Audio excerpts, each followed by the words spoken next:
Next question, galing kay Bernard Naval.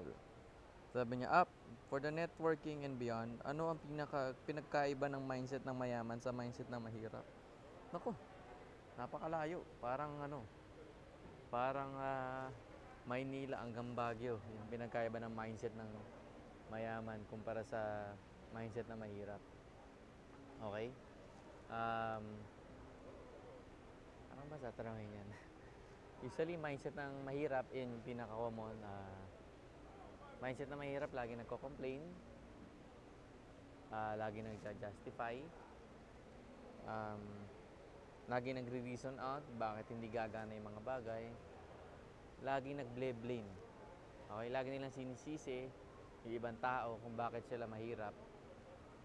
Dina-justify nila kung bakit sila hindi mayaman, diba?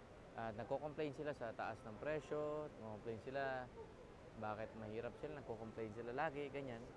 Mga mayaman, mga mayaman na hindi madrama,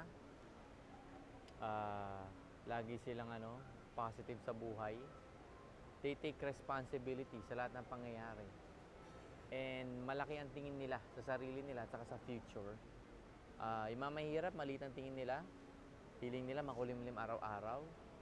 Yung mga mayaman, tingin nila maliwanag araw-araw. At ang future nila maliwanag na lahat magagawa nila, matutupad lahat ng pangarap nila. They take responsibility. Alam nila na ma-achieve nila to. Meron silang paninindigan na darating araw, pwedeng hindi pa ngayon, nayayaman din sila at ma-achieve nila mga pangarap nila. Ayun siguro yung pinaka napapansin ko na basic. And of course, ang mayaman, marunong mag-handle ng problems, kaya mayaman sila. Mahirap, hindi kaya mag-handle ng problems, bumibigay.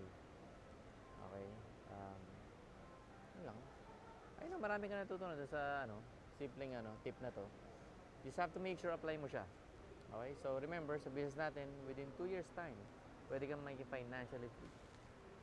So this is Marco Malyari. This is Beyond Networking.